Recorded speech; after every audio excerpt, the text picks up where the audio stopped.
the Rico Dowdle. Yeah. Oh, yeah. Hello and welcome to another episode of General Managers, your weekly fantasy update. And we've got some real life fantasy football management stories this week.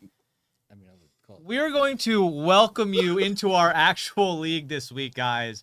I have two members of the league, both Mr. E, Funky Buck Lovin'. What's up, guys? And JD, the official Teabag in your game face. And Teabag in your game face has made some very questionable moves this year, guys, that we want to share with the chat. Please let us know if you think this guy is on his way to winning a fantasy football championship, or maybe the dumbest fantasy manager we've seen in the Dappz building ever. So this year, JD, correct me if I'm wrong. Mr. Reed, chime in when you need to. Sure. I believe JD has dropped both George Kittle and Ashton Genty. Is that a yes or no? Oh, absolutely. George Kittle's old. He's no good. He's no longer. Okay, so let's just take this back a step. All right, let's go back one thing at a time right here. We have George Kittle gets dropped. Please walk us back in time, both JD and Mr. E, to which week it was and the thought process behind dropping the top three tight end in the league. Go ahead. He got hurt. He's out for weeks. I didn't realize we had an IR spot, so that was my fault. So I probably wouldn't have dropped him then. But quite honestly, I'm happy with the tight ends I have. I have Ferguson and Henry. It's kind of like Yahoo forecasted this might happen and created a situational lineup for you where you could just put George Kittle onto the IR. Yeah. Instead, JD proceeds to drop George Kittle, and then he gets waiver claimed with a budget. I didn't get Kittle. No, somebody Mr. E didn't get him, but he got picked for $100 for $99. George Kittle got bought. God. Absolutely ridiculous. There goes George Kittle. And then I missed this in this league because I'm in 6 leagues this year. Couldn't even keep up. Dylan, our producer, had to let me know. Ashton Genty gets dropped. When does this happen? Week 3 after he shit the bed again.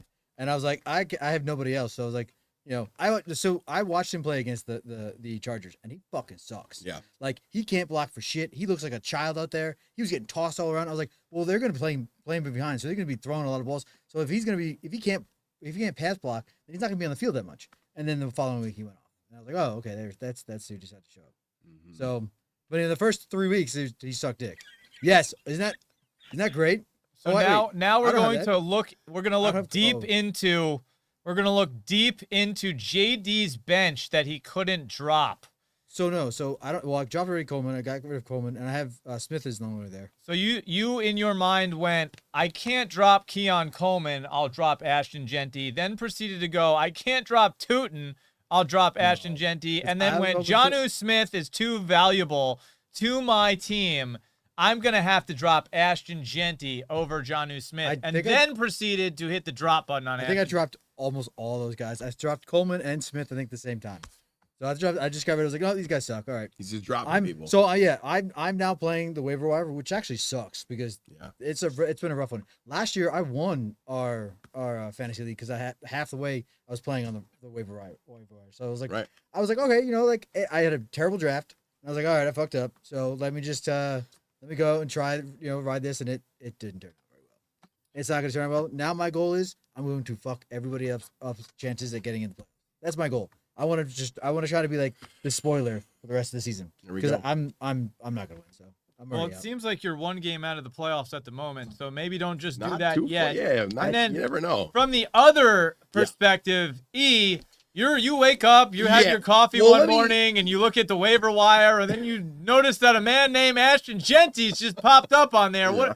Take us through your thought process. All right, so I was sitting with Saquon and James Conner as my running backs. Now, James Conner had not been injured yet, but he wasn't playing well because Arizona wasn't playing well. He was doing like his James Conner, like 60, 70 yards, whatever it was, but he wasn't playing well. And I was like, okay, I need to go find another running back just in case because I didn't have any depth.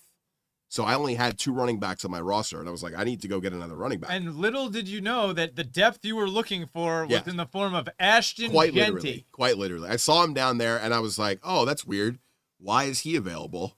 That's a first-round draft pick. Why is he available? Second-round draft pick. Second round, even whatever. Second-round draft pick with that motherfucker. So then I was like, all right, whatever. I'll take a flyer on it. And I was like, if nobody else sees this, then what was I say? How much did you pay for it? $15. I put $15 on it because I was like, all right, if I don't get him, I don't get him. But I needed a second running back. So what did I do? So I take him and I stashed him on the bench. He had a decent week that week. And then that was the week that James Conner got injured for the season. So I was like, okay, well, this is a perfect scenario for me. I'm just going to hop in and throw Jeanty in. And then it was that week where he actually blew up and scored a bunch of points. And dropped 32 points. Yeah. And what we also have to make everyone aware of is that E only bid $15 on Ashton Jeanty, late first, early second round pick. George Kittle, in comparison, got $100 bid on him. And this happened so subtly in our league that nobody else even fathomed this happening. Here's my thought process on it, genuinely. When I saw him there, and I was like, all right, I'll bet 15. Because my thought process was nobody else is going to take a flyer on him because he's not playing well. He was not playing well. So, and like his stance, they did the whole thing where he was crouching instead of doing his like weird standing stance that he does. And I was just like, they're not playing well. They're having injuries. Geno's not playing well. I was thinking the same thing as you. It's like, well, maybe I'll put a flyer on him. Who knows? But I know I've watched Jeanty play like in college. I know what the kid's capable of. So I'm like, $15, sure, whatever. If I don't get him, I don't get him. Nobody bid anything. Like, there was no other bid. Oh, Slaughterhouse bid 0 because he used 100 on Kittle. Right. So that's what it was. Slaughterhouse had no... They picked up Kittle for that much. He spent the entire money on That's crazy.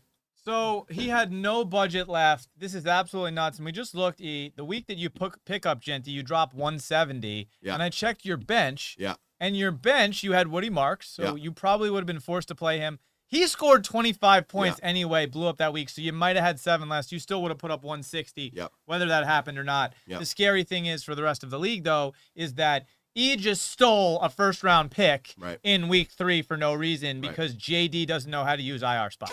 So we are figuring out fantasy leagues together, guys. Chief is in the chat and said, stop making me blush, Mr. E. Oh, sorry, so Chief. You've got him there. Good to see you, Chief. Listen, we also want to talk this week about who pooped the bed. One of those players is Zach Ertz. Oh, yeah. Ertz. God. I didn't know it was that bad. And by the way, Jaden Daniels came back this week. Yeah. I mean, come on. 0 receptions, 0 yards, 0 touchdowns, 0 points. Guys, do you anticipate Zach Ertz putting up these numbers next week? No. I don't know, man. I look at like they're not. McLaurin's out. Is McLaurin back in or no? No, he's out. Still so far. He's still out. Yeah. They're saying he might play this week, is what they're saying. Okay. I think that's going to depend on it. If they can get the game moving forward with McLaurin, because look, what's his name? Bill finally had a good game. He went off that game. So that's the difference too. Is that like I mean they weren't really passing that well. It's just I mean Deebo, thank God, he had that last garbage time touchdown. Yeah. But I don't know, dude. Ertz.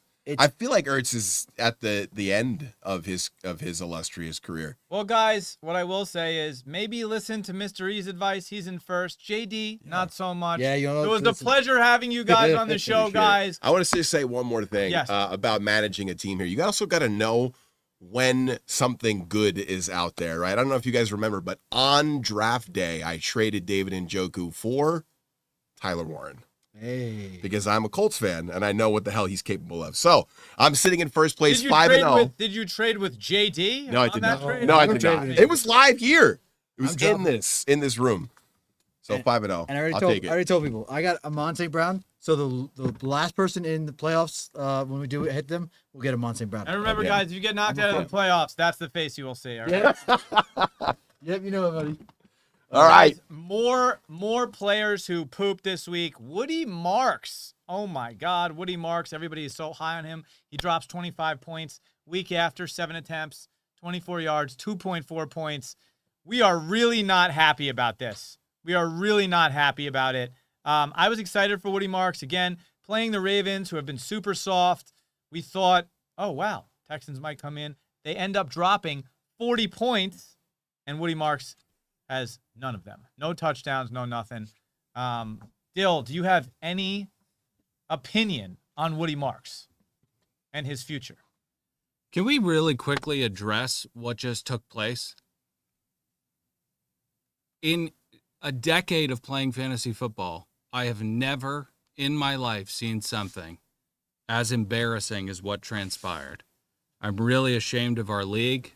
JD dropping a second-round draft pick is absolutely bananas, and the bid from Mr. E is just the only acceptable bid. If you see Ashton Genty on the waiver wire, is $100. That's the only acceptable bid. $15. I mean, listen, you get Genty for 100, and then you have to waiver 0 the rest of the year. That was and by the way, that was the theory with Kittle too.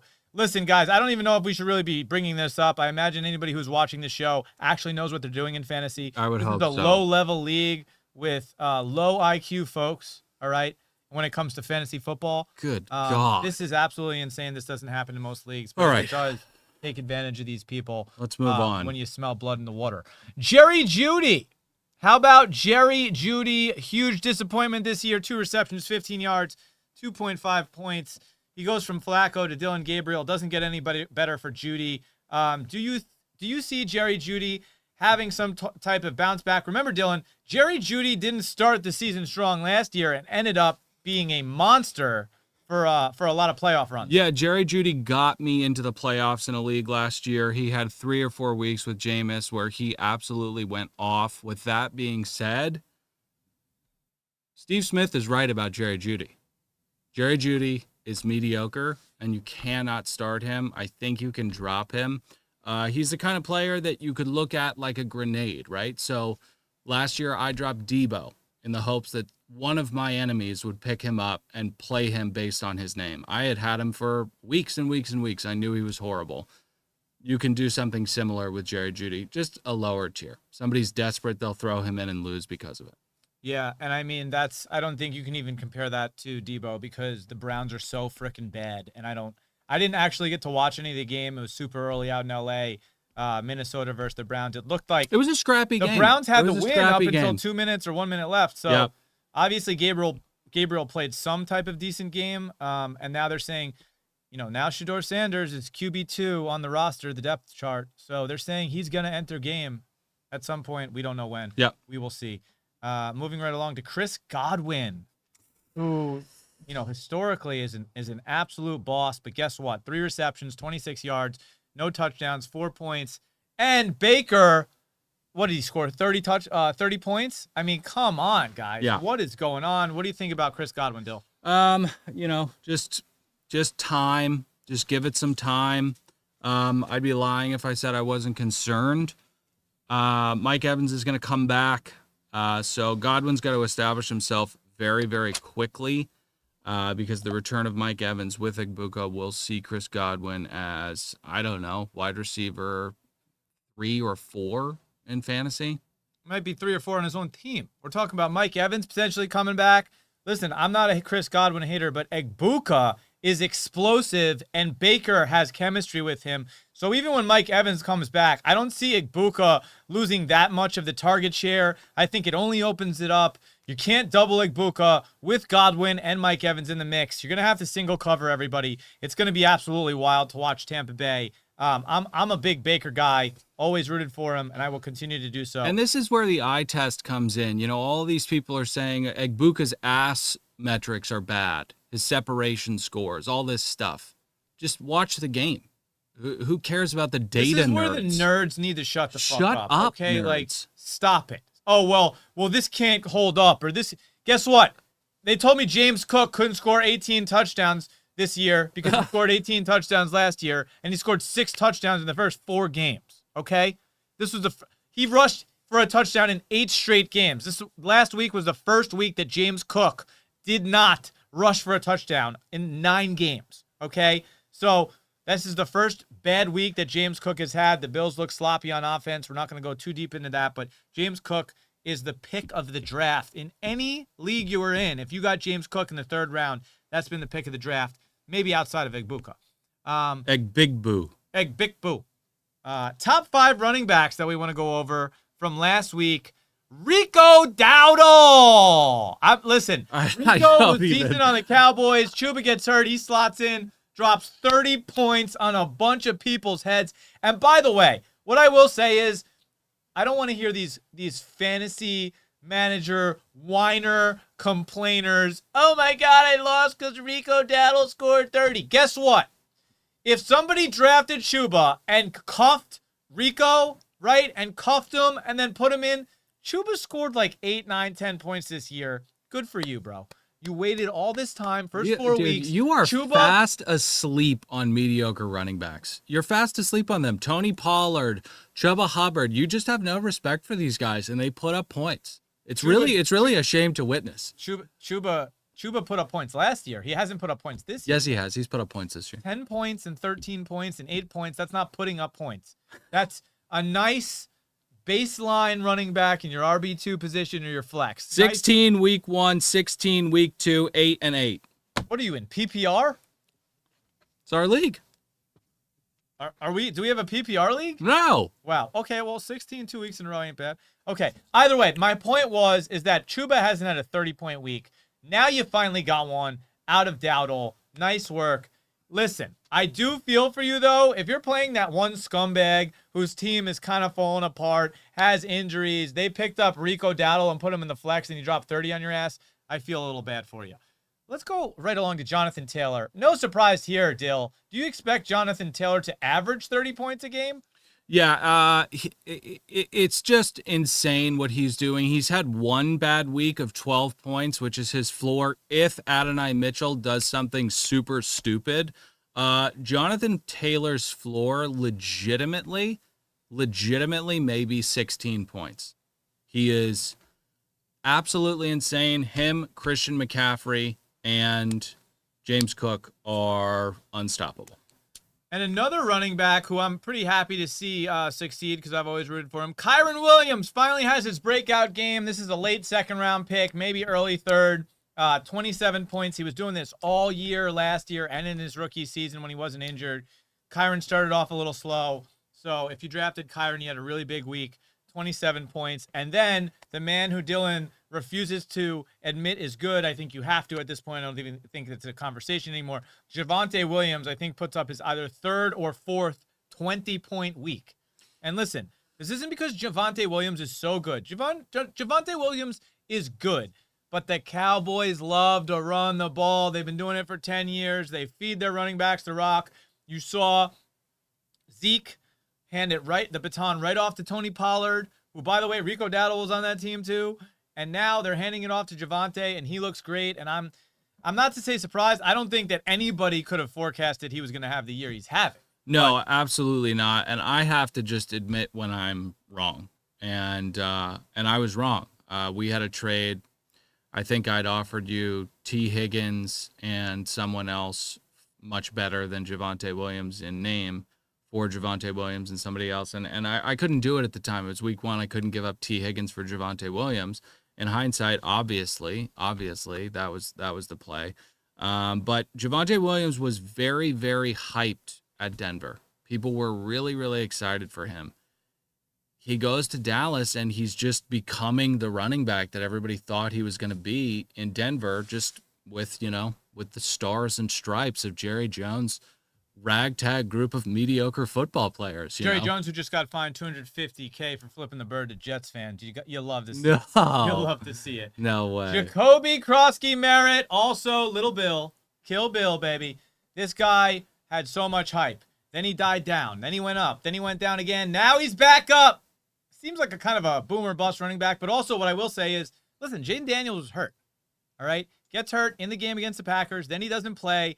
The offense is obviously going to roll a little bit smoother when Jayden Daniels is playing. That's why Bill succeeds. I think it's going to be difficult this year to track Commander scoring. Deebo's putting up 15 a week, whether he gets in the end zone or not, just based on volume. But when Scary Terry comes back, by the way, Ertz had 0 points, but he gets fed the rock. He scores touchdowns with Jayden Daniels. So you got Terry, you got Deebo, you have Ertz, and now you have Bill. And they use Chris Rodriguez. They use these weird other running backs. Hopefully Bill becomes one of those guys. We're going to move right along. I just want to say really quickly that it's better for your fantasy players when the offense is working efficiently. Even if there's more mouths to feed, if they're doing what they're supposed to do, then the football team is going to be better. You don't want to have a bad team with one player who's clearly better than everybody. They can just scheme for that player, take him out of the game. If the offense is rolling, everybody's going to play well. Well, listen, I mean, look at the Buffalo Bills, right? That's why James Cook is the opposite of what all the fantasy experts said, is because the Bills score minimum 4 touchdowns a game, and those touchdowns have to go to somebody. Josh Allen might run for one, but most likely he's not going to throw all 4 of them, right? So one of them is going to be a rushing touchdown, and that goes to James Cook. We're going to go right into the top 5 wide receivers of last week. Egbuka, not surprising anybody. Listen, I think it was a surprise at first, but now this guy is establishing himself as top 5 wide receiver. He's establishing himself as this year's Brian Thomas Jr. That's what Egbuka is. Yep. That's what Egbuka is this year. And Brian Thomas Jr. is, solidifying himself as this year's Jerry Jeudy. Well, he's on the right track. The Jags are. He's frisky and fun. Is that? Oh yeah. Brian Thomas Jr.? Frisky and fun? Okay. Oh, absolutely, yeah. No, Egbuka is just him and Baker, and again, this is eye test stuff. This game is played with balls and guts. Okay, this is not about ass. This is not about metrics. Okay, Egbuka and Baker have a very, very beautiful romance, and just bet the house on it. Just bet the house on the romance. Listen, don't be surprised. Egbuka is going to be on the list every week. We don't really need to talk about him much. You know what? Second guy on the list, though. So great to see this. Ja'Marr Chase. Listen, I don't think in any scenario it's good where you are awarded the first or second pick in a league, and it's like you take Ja'Marr Chase there, right? No. You take Ja'Marr Chase or Bijan, right? You could take either of them, but in any situation, you don't want to see either of them, A, get injured, or B, their quarterback get injured, and then, oh, wow, that guy drafted wrong. No, he didn't. This is where luck comes into fantasy, and I don't want to hear anything. Ja'Marr Chase, these are the numbers Ja'Marr Chase is supposed to be putting up. Oh, yeah. He has 2 games over 20 points this year. The rest are like 3, 5, and 7, right? So Ja'Marr Chase has been a little bit underwhelming this year. You love to see it. Browning hit him on a wide open touchdown to put his point total up 11 or 12 points. Great to see. What do you think about Ja'Marr Chase? Now that he has Flacco, but Joe Flacco's coming to town. I mean, could be good, could be bad. Who knows? I think Chase Brown is the one that improves the most with Flacco in, but it is very, very important to recognize that there is a lot of luck involved in this game, but there's also pedigrees of misfortune, and you have to pay attention to them. The 1 overall curse is very, very real. Never, ever, ever take a consensus overall number 1. Just don't do it. It never works out. Never works out. With that being said, Ja'Marr Chase is one of the few players in the NFL that can get you 35 to 45 points once or twice a season. No, very few people can do that. And by the way, we'd all be singing a very different tune if Joe Burrow was playing right now. The league would be wildly different. The AFC North would be different. Fantasy totals for T. Higgins, Joe Burrow, Ja'Marr Chase, Chase Brown, they'd all be different. This is affecting a lot of teams. This is a ripple effect, right, Dill, where all of these players get spread across different teams. And listen, a lot of people stack Ja'Marr with Joe Burrow or T. Higgins with Joe Burrow, and now your team is just in complete disarray. And then we're going to move on to another guy who's on this list every single week. I don't know how much more we need to talk about this guy. JSN, top 5, looking like he's going to be a top 5 receiver, looking like he could even finish as wide receiver number 1 because of the usage that he gets. Yeah, I think Puka's probably the clear number 1 of the season, but JSN, he doesn't have the diversified route tree of Puka, which caps him a little bit. He is probably 1A, 1B slot receiver in the game behind Amon-Ra and CD. JSN's incredible. The Seahawks are a very real team. What a game this weekend. What a game this weekend. What an absolute game. And then moving right along to Jaylen Waddle, who I'm not surprised. I told everybody if you could trade last week for this guy. Tyreek Hill went out. Jaylen Waddle's been a guy who Tua definitely looks at and now is his number 1. this has been the week that puts the kind of the footprint on that. The Dolphins are going to play from behind every game because I don't know, their coach is smoking peyote or whatever. I love Jaylen Waddle. Do you have anything to say about Waddle, Dill? No, I don't trust it. I don't care about it. I don't, it's going to be frustrating if you're playing against him because he's just going to just know the most important PSA I can offer is if you're playing against Waddle, do not be hopeful. You could go 3 quarters and be like, I got this. Waddle's got 3 points, and the Dolphins are going to score bullshit garbage time touchdowns, and they're going to go to Waddle. All right, let's talk about Deebo Samuel, who's been an absolute monster this year. I had the opportunity to take him 8th round in one league. I didn't. I took Pat Mahomes instead. Ended up trading Pat Mahomes for Terry McLaurin, which was a 4th-round pick. Terry got hurt the next day. Haven't even played Terry yet. And I could have just had Deebo the whole year. So, Deebo Samuel, I mean, listen, as long as he's healthy, Jaden Daniels seems to like to throw him the ball. They use him in multiple sets. I'm a big Deebo guy. Yeah, he's fat and he's good. He's fat and he's good. And now we're going to get into the quarterbacks, guys. Top 5 quarterbacks of last week. Topping the list, kind of a surprise, CJ Stroud. Yeah. We've been waiting for CJ Stroud to have his moment. And who thought it would be against the Ravens? I guess depleted defense, no Lamar Jackson. This was the opportunity for CJ, and he took it. Yeah, the Ravens defense was vaulted going into the year. They've been decimated with injuries. I think the Ravens have been the single worst defense in fantasy this year. Which is wild because crazy. This is a defense that gets drafted. Oh, early. People reached for the Baltimore Ravens defense, and they are, we did it last week, negative points, but not just -1, -2. We're talking about -7, -8 weekly, and it didn't change this week, 44-10.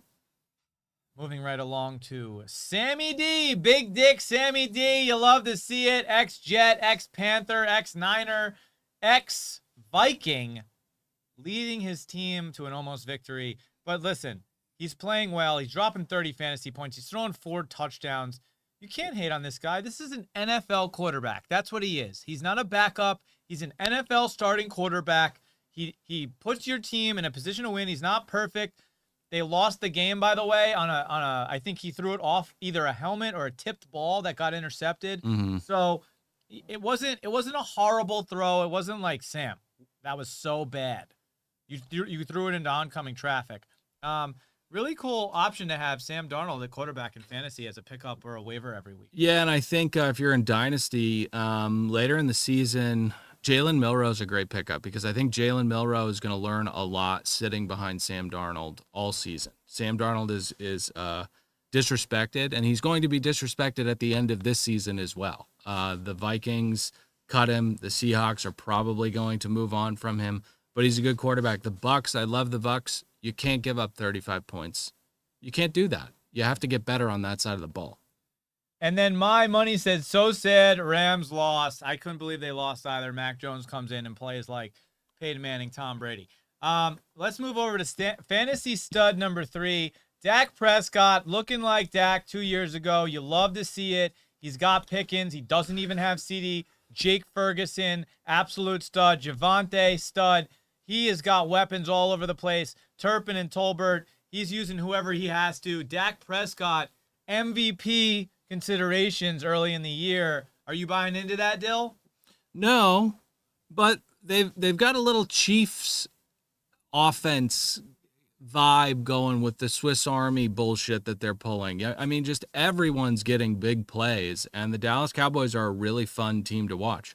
They'll crash out. They always do. They always do. They always do. It's inevitable. But it's fun while it lasts. Mahomes last night,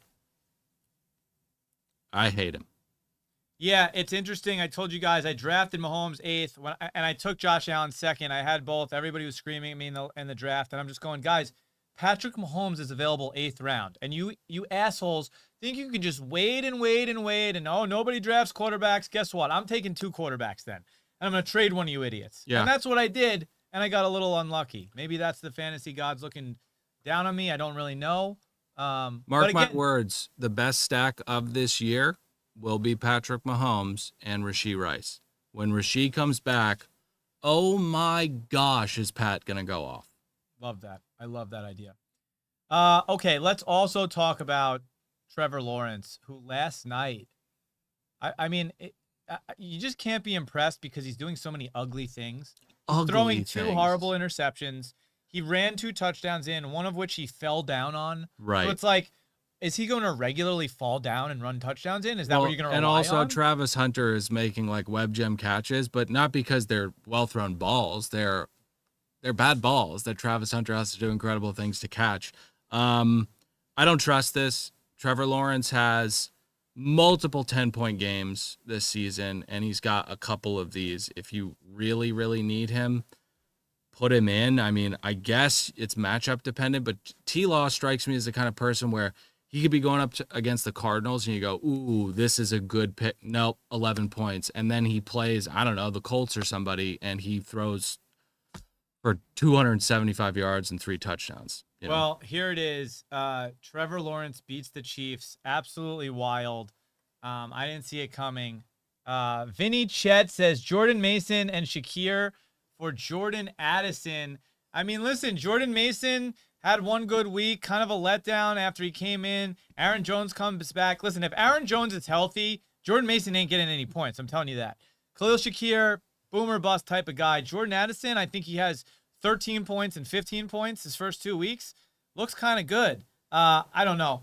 With Wentz and J.J. McCarthy and that uncertainty, I don't think it's going to matter if you need or if you think the upgrade's gonna do you good in your flex or wide receiver 3 position.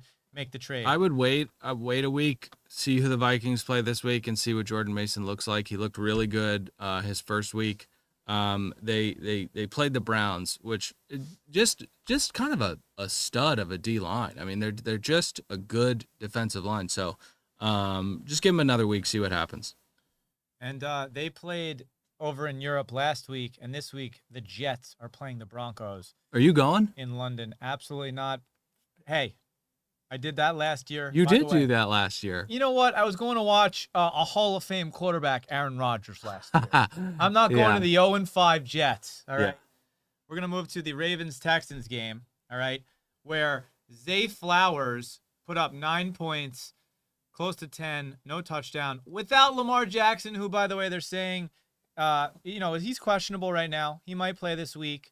We're going to move over to Derrick Henry, who has been an absolute nightmare for a lot of fantasy managers. After having an insane 40-point week, he has put up, majority of his years look like this. 30 yards, touchdown, 9 points, no touchdown, 7 points, 2 fumbles, 3 fucking losses. Who the hell knows what? Whoa. What's with the F-bomb? Do you have Derrick Henry? I was about to trade for him in one league, and then he did this, and I rescinded my trade. Okay, so it's kind of crazy to think about. The great Dan Orlovsky has given us first and second down stats on the Ravens' runs. They're just a poorly coached team. Derrick Henry has the frame for efficient running, and if we throw this graphic up, that's 2 yards a carry. That is, who is this person? It's so crazy. Well, listen, Dill, I think that in this game, you have Cooper Rush and you go, we're stacking the box, right? We don't care if Cooper Rush beats us. Let Cooper Rush beat us. Like so be it. And we're just going to stack the box against Henry. That's what they did. And that's how you let up 2 yards per carry. I had Derrick Henry in an 8-leg spider, and all he had to do was get 60 rushing yards. He didn't do it. Yikes. Also, Texans, top 5 defense in the league. So. We'll move over to D-Hop. 2 receptions, 46 yards, 5 points. I don't think we really need to talk about this. D-Hop is maybe scoring a touchdown when Lamar's getting in, and you're getting 11, 12, maybe 13 points, but he's not getting enough looks for you to want to actually throw to this guy or pick him up. Mooney! What up, baby?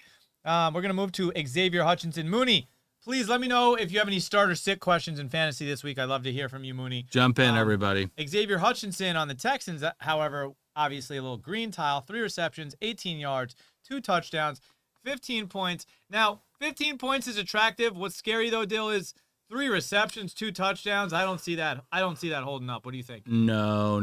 You don't want 3 reception people ever. Throw them in if you need to, a la Torrey Horton.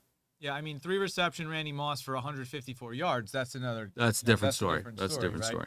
Now let's move over to Nico, guys, who had a slow start, but as of late, we're seeing a Nico Collins that's catching more and more balls, and he's getting in the end zone. And I don't think Nico is a guy who can explode for 30 points, guys, and he hasn't done it this week. So if you have some fantasy managers who are going, I don't like Nico. Go get Nico. Go get him. Trade for him right now. Go 4 get receptions, Nico. 52 yards. That's such a good point, Matt. Nico is such a great trade target. Such a great trade target. And now we're going to move on to Nick Chubb, who almost spoiled one of my fantasy weeks, but luckily Trevor Lawrence. This pig Parcell had the audacity to start Nick Chubb, and I had Woody Marks in my lineup, by the way. I Chubb had Woody. 12 on 11 attempts. Woody Marks had 2, and I almost lost. I won by 6 points. Yeah, I started Woody this week. You shouldn't fault yourself for doing that. He put up 25 last week. Looked like it was his backfield. Chubb, remember, had his leg, kind of like European levels of torture and trauma to his leg, and somehow he's still getting the rock. It's kind of, I love Nick Chubb. He deserves it, but Listen, it's annoying. I think we all root for Nick Chubb. I think we all also know his career is probably on the downslope. Yeah. Going back to the Jets-Cowboys game, Dak Prescott, we talked about him briefly. I don't know how much we need to talk about him anymore because, Dylan, Dak Prescott is here to stay. He's definitely here to stay as a fantasy quarterback. He's a top 10 fantasy quarterback, locked rest of the year. Start him with confidence. I mean, I have Dak Prescott and Justin Fields in a 2-quarterback league. Went into the league thinking, ooh, I hope this works out. And it does. I am dropping 30 points from each spot. Yeah, Pretty works. happy about that. Yeah. Let's talk about Jake Ferguson, who's an absolute stud. Let's talk about Jake Ferguson. 2 touchdowns, 7 receptions. This is a guy, by the way, Dak is looking at him on every other throw. He's like the Puka Nacua of tight ends. That's what I'm calling him. Yeah, no. Jake Ferguson, I want to say, yeah, he is wide receiver, or excuse me, he's tight end 1 so far through 5 weeks. So he's doing incredible things, and the Cowboys offense is just rolling. They're just doing the damn thing. That's a dumb tattoo, right? That's a real dumb tattoo. But he's a very, very good tight end. Good tight end, dumb tattoo. And sorry if he's Native American or something, I apologize. But if he's just a white boy, which I think he is, his name is Jake Ferguson, that's a dumb tattoo. And by the way, guys, I believe Tucker Kraft would be in the 1 spot right now because he's played 1 less game. He has 42 points, but he would have had to have a 13-point, or excuse me, maybe no. He would have needed 23 points. So, yeah, Jake Ferguson is the clear-cut number 1 tight end after that 20-point week. Coming in second, Dalton Kincaid. Yep. Right? For the Bills, absolutely incredible. Tyler Warren, the rookie, who everybody, had high on their draft boards. Surprising. Hunter Henry, right? Hunter Henry, and then Trey McBride, who went second overall.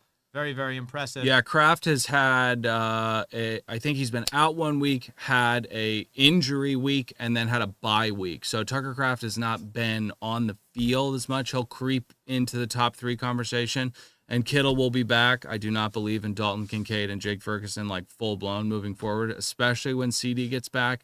I would try to trade Jake Ferguson right now to somebody who is lacking. I love that idea. If you could trade Ferguson, go do it. Just go do it. What up, Steve? It's good to see you, bro. Let me know if you have any starter sit questions this week for fantasy.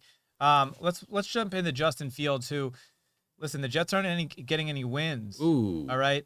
You know what? Let's jump into Javonte first before we get to Fields. 26 points, 2 touchdowns, 135 yards. Again, I don't know how much more we got to talk about this guy. He's here to stay, Dill. This is a guy who maybe you can trade for him because somebody doesn't believe in him, or they're their 3rd running back on their team, and they're like, oh, I'll trade Javonte. It's got to end. It's not going to end, guys.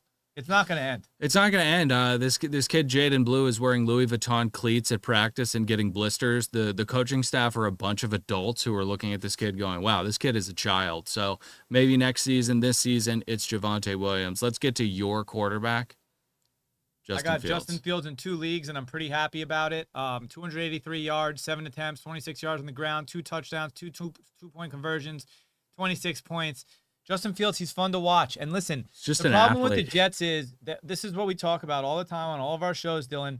The Jets run the ball the whole first half and put Justin Fields in this box. And it's really sad to see because the Bears did this to him, and then the Steelers did this to him. They put Justin Fields in this box. You're 0-5, New York. Start the game. Start slinging the rock. Throw it deep. You have Garrett Wilson. Throw a screen pass to Brees. Open up the whole field. Just let Justin Fields, by the way, I don't know if you remember this, Dill. It was either last season or 2 years ago. 2 years ago. He had like 45 or 50 points in one game. Ago. Yep. Right? Because this is a guy who can run for 50 to 75 yards. So you're talking about 7 points right there with no touchdown. And then he can air the ball out. And he is such a dynamic player. And all these idiot coaches, there's a system. You don't have, let me tell you something. If you're 0-5, buddy, you don't have a system and your system doesn't work and you need to retool. Start the game and let Justin do whatever the hell he wants. There is no point to sticking to a system that sees you with a negative percentile chance of making the playoffs. And when we look at Garrett Wilson, and we've looked at Garrett Wilson all year. Can you go to this asset? This is proof that Justin Fields can throw. He would not be putting up these numbers if Justin Fields was a bad quarterback. I don't understand what this prejudice against this guy's arm is. I just want Justin Fields to be freed. And by the way, Justin Fields has made some pretty incredible throws to Garrett Wilson deep. One of which was the first game against the Steelers. Then, remember, Dill, the catch that got called back for pass interference on Wilson? That was a disgusting throw. Disgusting right? throw. And then after that happened, he threw another touchdown to Garrett Wilson. Disgusting throw. So Justin Fields, I'm about to go out and buy a Justin Fields jersey just to support him because of all the bullshit, politics, and front office garbage management around him. The Bears treated him like shit. The Steelers treated him like shit. And now the Jets are treating him like shit. This guy is a world-class athlete. The irony of people who can't evaluate talent calling people or players, he's not a football player. He's a backup. You're not a football coach. How about that? Right. He's better at his job than you are. Oh, yeah. So we're going to get into, I believe, Breece Hall is the next guy we got to talk about. Just a confusing To be honest, person. I'm not confused by Breece Hall. Let me tell you something. Breece put up 15 points and fumbled into the end zone or at like the 3-yard line. So we're talking about 17 points if you don't fumble. And if they give the ball to you on the next play from the 2 or 3, another 6. So we are one play away and one idiotic high and tight ball security. We're away from 23-point Breece Hall week. And I mean, I think that's what you should expect from Breece Hall. I think this. By the way, the biggest stat here still is 0 touchdowns. Yeah. I think Braylon Allen needed to fall so that Breece Hall could fly. Okay, Braylon Allen. I think last week was that Braylon Allen's poo-poo game where he just was doing stupid stuff all over the place. It was poo-poo. Yeah. It was a poo-poo game against the Dolphins. So enough with this this committee shit. These coaches just get too cute. Let's have Justin Fields not throw the ball. Let's have Braylon Allen and Breece Hall split carries. You're 0-5, idiot. Idiot. Let's move to the Bucs Seahawks, guys. What a game. Bucs Seahawks, the game of the week. Rachaad White slots in for Bucky Irving, who, by the way, Rachaad White was a relevant fantasy player before Bucky Irving took over last year. Yeah, Rachaad White was pretty solid. Quasi-relevant, A nice RB2 on the back end. Yeah, Jaylen Warren-like numbers. Yeah, low-end RB2. Maybe he's in your flex. Comes in, scores 2 touchdowns, takes him away from Chris Godwin, I bet. All right, 41 yards, 4 receptions, 30 yards, 21 points. If you coughed Rachaad White, which you should have done with Bucky Irving, you're feeling good this week. I got to say, though, 14 for 41 is yikes. Not that great.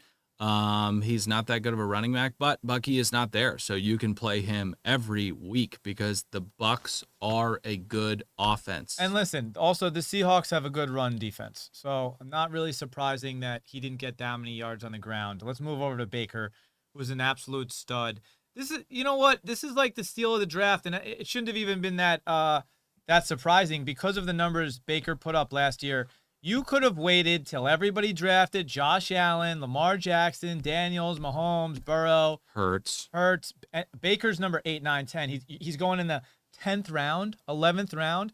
Imagine you just drafted running backs and receivers, which is what you should do, by the way, the first 8 picks. Don't draft the tight end, right? Because, by the way, let's just talk about this. If you didn't draft the tight end, Ugh. Jake Ferguson, Dalton Kincaid, Hunter Henry are 3 of the top 5 tight ends, and I guarantee you all those guys were available in the 12th round. Oh yeah, and what is happening to Brock Bowers, who you took in the 2nd round? Such an idiotic pick, and this is where the fantasy experts, you're not experts. If you had Brock Bowers as a back-end 2nd round pick, you're an idiot. And listen, Travis Kelce, sure, he went 1st round a lot of years in his prime. Travis Kelce was a true wide receiver 1, right? Brock Bowers, he was good last year. He's a rookie, impressive. It's like he has not reached Travis Kelce It's status. so crazy to think about people mocking him in the back of the 2nd round. One, just philosophically, strategically, it goes against how to win fantasy football. But also, remember, this is the Raiders we're talking about. This is Geno Smith we're talking about, okay? Pete Carroll can't even see. And by the way, Travis Kelce, as we sit here, has more points than Brock Bowers, and Trey McBride has 0.7 more than Travis Kelce right now. So Travis Kelce, 10th round pick, whatever it was, good for you if you got him there. Maybe a little earlier. We've talked Sam Darnold. He's a start every week. Sam Darnold's a start every week with an interception. He's still got 28 points. Absolute stud. If you have a bonus at 350, he would have got you 5 more points with another throw. I'm rooting for Sam Darnold. Good for you, Sam, you boy. JSN, same thing. as well. Same thing, 23 points. Expect this type of line from JSN every week. This is Sam Darnold's favorite target. This guy knows how to get open. He's elusive. He's electric. He can score deep. He can run these kind of like these comeback routes, right? And he's just open all the time. He just finds the softest spots. Pockets. He finds the softest spots. He's so good. But the real surprise in the Seahawks offense is this next guy, A.J. Barner. A.J. Barner, 20 points is absolutely disgusting. But listen, this guy's kind of been creeping around for he was catching balls last year. All right. And now Darnold getting into rhythm with him. Listen, if you have 7 receptions, your quarterback is looking at you, bud. All right. And that's my favorite part of this line over the 2 touchdowns. 7 receptions. If you have 7 receptions, your quarterback's probably looking at you, what, Dill, 10 times? 10 times, 11 times, maybe even 11 and a half times. A.J. Barner, I think we had a Torrey Horton bet last week. And we saw Sam Darnold throw to JSN and A.J. Barner over and over and over again. You can start him no problem right now. No problem. Let's get over the waivers, guys. Week 6 waivers, you still have time. Michael Carter, if he's available. Listen, DeMercado came in while Trey Benson was still in. Remember, what happens is the sequence of events. James Conner gets injured. The backup to James Conner is Trey Benson. Trey Benson gets injured. The backup to Trey Benson is DeMercado. DeMercado plays. He's a pass-catching running back, puts up close to 10 points while Trey Benson is in. Everybody thinks DeMercado, he's on the waiver wire last week. He's the guy. By the way, he broke a 75-yard rush and then threw the ball into the end zone. So he was the guy, and he would have been the guy. Imagine you come in and rush for a 75-yard bomb. Fucking bomb. All right? You are the clear-cut back. Now, DeMercado leaves the door open for Michael Carter, who, by the way, started the game as the starting running back. Very, very unfortunate for DeMercado. With that being said. And I want to ask you, Dill, before you jump in. Yeah. Because of all the controversy around the coach punching DeMercado in his face on the sideline, do you think that that's going to make the head coach, what is his name again? Josh Gannon. Do you think Gannon is now going to feel bad and go, listen, I got to give you another chance and make my image look better, because if I don't, everybody's going to hate on me? And that actually pushes DeMarcado back into maybe more of a role where, hey, my bad, I fucked up, but I got all the intangibles. I just rushed for an 80-yard touchdown, and I can catch the ball. This is a committee and is still a fixed committee, regardless of what DeMarcado did. He gave him the ball on 3rd and 8 at the end of the game. He is going to continue to give him the ball because... Let me say another name to you. Bam Knight. No idea. Now, if you don't know who Bam Knight is... You don't know ball. I'm going to tell you who Bam Knight is, buddy. I'm going to tell you who Bam Knight is. And this comes from someone who is suffering, who traded Travion Henderson for DeMarcado and Wan'Dale Robinson. Ugh. Because Travion Henderson sucks and he's not the guy and everybody wants him to be the guy. Guess what? We just read that he doesn't understand the playbook. That's why he's not getting touches, because Vrabel doesn't believe in him. So there's your answer. That's not happening. Ramondre Stevenson, who has the most fumbles in the league, is still getting the ball at the 5-yard line. Can we really quickly say, so Mike Vrabel is a football guy, okay? He's a football guy. He's a legend. Football guys are not like these newfangled coaches, these clean-shaven, McDaniels. Cherub, This is not a Mike young McDaniels. guys. No. These young guys, they have an appetite and patience for fumbling, okay? Not old-school football guys. You fumble, you're fucking out. Mike Vrabel would never in a million years play Ramondre Stevenson if he didn't absolutely have to. That is a damning indictment on Travion Henderson. And what's insane is that after Ramondre has been fumbling all this time, he fumbled in the game against the Bills again. And then what happened? Vrabel gave him the ball 2 touchdowns on the goal line, and he scored. So if that doesn't tell you that Ramondre is the guy, I don't know what to tell you. I drafted Travion, but I also drafted Ramondre because I thought one of them has to be the guy. Unfortunately, it's been an absolute nightmare, and now I had to get Travion off my team. So anyway, back to Bam Knight. Bam Knight is the 3rd running back on the Cardinals. And guess what? Not only did Michael Carter start the game, but DeMarcado did not even get a touch at the goal line. They gave it to Bam Knight. Bam Knight got the goal line touch. So this is truly a committee deal, absolute nightmare. And it's really unfortunate because DeMarcado, in terms of skills, right, in terms of assets, in terms of being the best football player, he's the guy. He can catch balls, and he can also bust a 75-yard run for a touchdown. But it's this part up here. It's between the why sticks. DeMarcado isn't going to play next week and why Travion Henderson isn't scoring touchdowns for your fantasy team. To be fair, it's because they don't understand the playbook or understand how, ball, go over line, then touchdown. Well, and then drop. also you got to think, like, I understand, and I don't understand how these guys know playbooks. I mean, I would just be like, you know what, I'm out. I don't remember Foxtrot, Zig right, Boomtown, Red? No, absolutely not. I have no idea what's going on. Running backs, all they really have to do is remember where the gap is going to be. That's really all they have to do is vague direction where it's going to be. So it's amazing that they don't get it. If you're in a position where you are looking at Bam Knight or the 2 Chargers running backs that we're going to be talking about, you've done something really, really wrong. You should not be in a position where you're like, I think Bam Knight could do something this week. I mean, we always really recommend get running backs in this draft. You can always pick up wide receivers. They're always there. Absolute joke if you're looking at Bam Knight. And maybe it's not. Maybe Bam Knight becomes the guy because DeMarcado is just hated so much by his coach that he's getting physically assaulted on camera. Physically assaulted on camera. Physically assaulted on camera. Let's talk about Kamani Vidal versus Hassan Haskins. So I looked into the stats, guys. Unfortunately, there's nothing really telling. I saw Vidal in the game get like a 5-yard or 4-yard line touch. Haskins had 4 attempts. I think Vidal had 3. Vidal was playing last year where I didn't see Haskins as much. I have no idea who to pick up. I have no idea how serious Hampton's injury. So if Hampton's injury is serious and he's going more than 4 games on the IR, Haskins is a huge you got to spend some.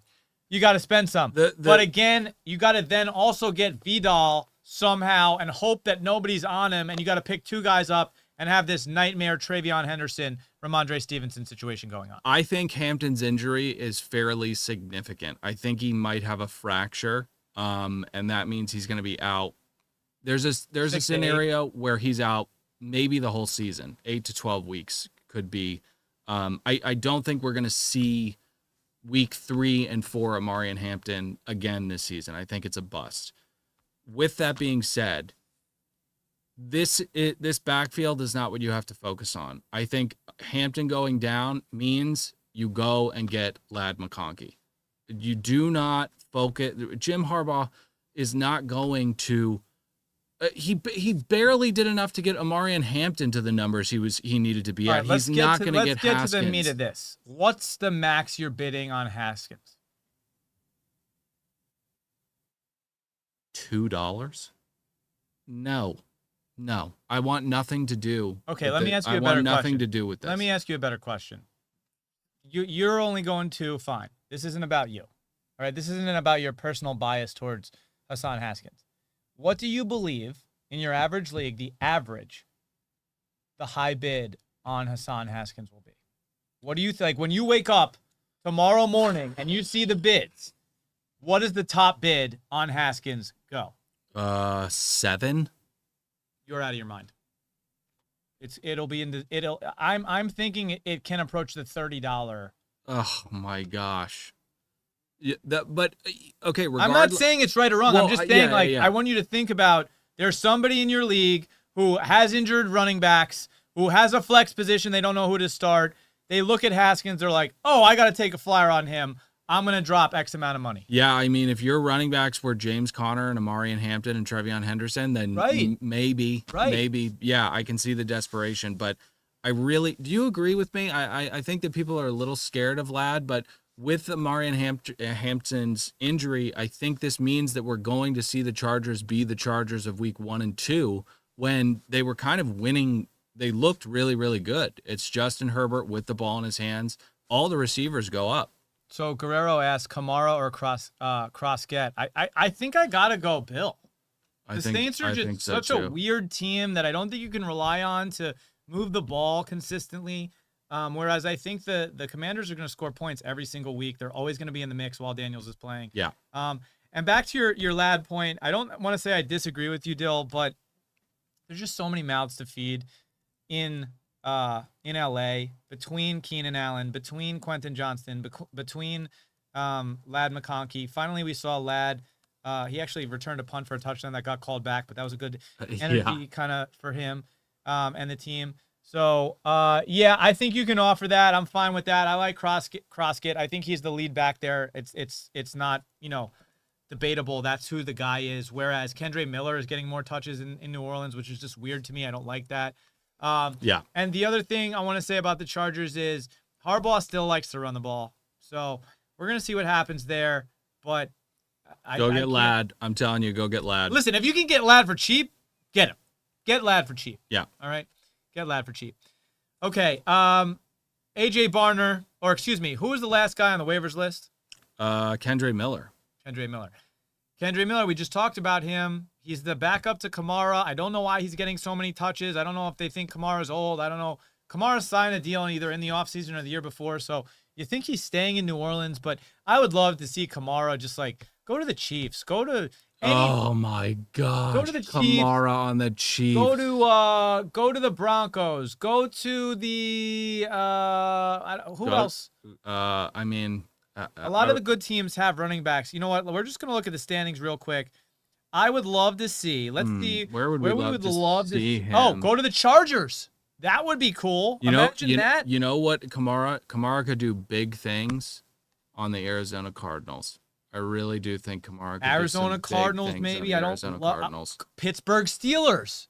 That's an interesting spot for Kamara. The thing about Kamara and the reason why Kendre's a possible, good pickup, Kamara's going to get hurt. He's an older running back. He's not the biggest running back. He's going to have injury issues at some point this season. So I like Kendre Miller.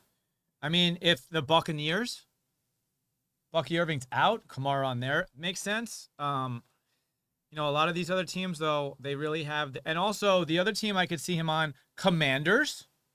Could be frisky and fun. Or the Vikings, if Aaron Jones ends up being hurt a little longer. I believe in Jordan Mason. I have to believe in Jordan Mason. I traded Josh Jacobs for Jordan Mason and George Kittle. So I have to believe in Jordan. Hey. Listen, of all the trades that I've made that have been criticized, I mean, Dill, that's rough. That could end up being real rough. Listen, if Kittle comes back healthy, you have a very frisky and fun guy to watch. George Kittle is probably the definition of frisky and fun. George Kittle comes back, and CMC and George Kittle are bouncing around the field, scoring a bunch of touchdowns. They're going to the Super Bowl. And by the way, before we end the show today, there's 2 players you have to track because this is super important. Pearsall, right? The latest on Pearsall, as I checked this morning, I'm going to check again if there's any other update. Ricky Pearsall, I'll read it to you guys right now. Pearsall could be back week 6. The same thing is said for Jawan Jennings, which makes absolutely no sense.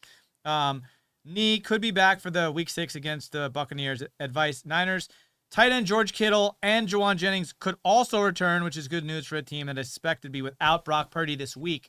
So the reason we want to talk about this is if these 3 guys are not in, Kittle, Jawan Jennings, and Pearsall, guess who put up 25 points last week? Kendrick Bourne. You better go start him immediately.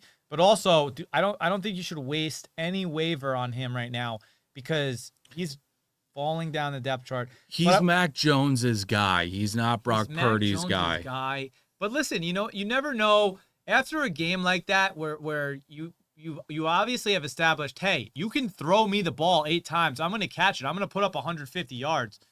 Very, very, very interesting. Bryce Press, we got a Jaguars fan out in here, and he wants a Duval. You can get a Duval. You deserve it. I don't even know how to really say it. I'm not from Jacksonville. I just love to see other people say it. Yeah. I hope that was good enough for you, Bryce. Guys, remember, general managers next week, 4 p.m., same time. Dappz live every single day. We'll be live at 12 p.m. Pacific tomorrow, 3 o'clock Eastern. The cookbook, 4 p.m. Thursday before Thursday Night Football. What do we got? Big game this week.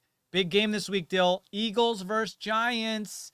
Pretty cool, guys. Up or down? How many picks does Jackson Dart throw this Thursday? Nothing would make me happier than if the New York Giants upset the Philadelphia Eagles. Not going to happen. On a Thursday night. Jackson Dart, take the chain off. You won 1 game. Hey, Saquon has a questionable tag in my fantasy league right now. I don't get it. I don't know why he has that cue. Up or down Thursdays at noon, guys. Please, if you like sports cards, you want to know how to make a couple bucks selling, buying, trading sports cards, join Ethan and I. I think you'll like the show. That is the co-host over there, Blackbeard himself, Dylan. I'm Dappz. It's been a pleasure. This is General Managers. We will see you tomorrow on Dappz Live at 12 p.m.